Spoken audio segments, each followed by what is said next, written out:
Did you know it was coming? Because last week we were sitting in these same chairs and we talked about 2017. And you're a confident guy, you're an optimistic guy, but you just got the sense that you knew it was right around the corner. No, and I, like I've said, we have a really good group of guys. And, you know, it's a young group. And when a young group can start having success, you know, the sky's the limit. We were able to hang around that first quarter, and then the offense had that drive in the second quarter. We went in the locker room like, all right, let's go get this thing. And you saw a very explosive football team on all three phases. And now it's just a matter of learning from all the great things that happened, learning from all the mistakes that happened, stack those days up, and let's go see if we can do it again.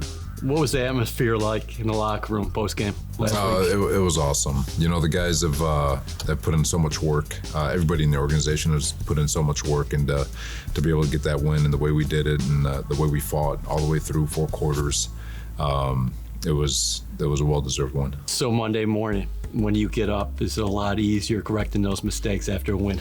Absolutely. You know, like when you lose, people are more defensive. But when you win, people are more receptive towards criticism. Yeah. And they understand more. And so you can be harder. It doesn't mean you take away from the good things that they've done, but you can have those harder conversations. And when you do win, it is an opportunity to really hone in and really, really lock into those areas where we can get improvement, and that's where you can see a lot of growth. Your quarterback was very explosive, especially in the second half and overtime.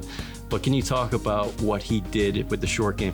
Yeah, it goes unnoticed, right? Because it's, you know, what people see in highlights are the splash plays, the explosives, and the explosives are real, though that's how you generate points in this league, but none of those explosives happen if he doesn't complete 14 of 18 passes inside 7 yards.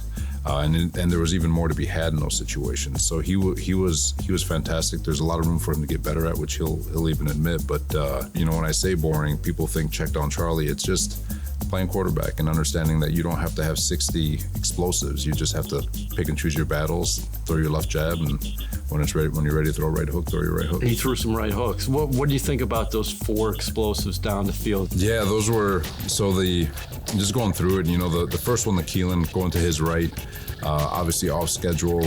Receivers did a great job staying alive, getting vertical, and he dropped the dime, which is kind of the stuff that we saw out of college. And then the one to Corey Davis, you just wonder where he's going, and eventually he's going to build all that trust where it's like, all right, we got one. But at that moment, it's one of those like, oh, what's he doing? Yeah. But knock on wood, it worked out. And you know, the one he dropped, he talks about it. You know, he knew we had an explosive. He knew Mike dialed up the perfect call. We had the perfect coverage.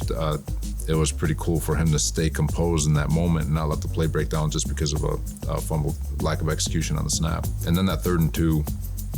It was awesome just to drop it in there, you know, and just to show his poise, his accuracy, all that stuff was on display in that, you know, just a straight drop back. It wasn't off schedule. It was within the timing of the play. And so he can do it all. He can, you know, it's just a matter of stacking days up and making it part of his everyday routine and understanding the more he learns and the more he goes through all this stuff, the better he'll get. You have a high standard for any defensive line. Are they coming close to meeting your expectations right now? We haven't scratched the surface yet. No? No. No, they're I love the mindset. You know, I think Aaron White-Cotton does such a great job, and you know, we're very vocal in this team room and in the unit rooms that the heartbeat of the defense and D-line. I mean, they are everything for us. How do all those pieces work together? It's a puzzle. That's why Aaron gets paid the big bucks. He does such a great job organizing that group and making sure they all get the proper rest they need, and they all play off one another, and they're so detailed in the way they execute their games and the way they execute their technique. It's they've got a good thing going, but you know, we're 4 weeks into the season, and you know, knock on wood, as we continue to stay healthy in that room, they'll only get faster and better. How much does your experience playing over in London 3 times already help you in this position as you prepare to play Atlanta Sunday across the pond?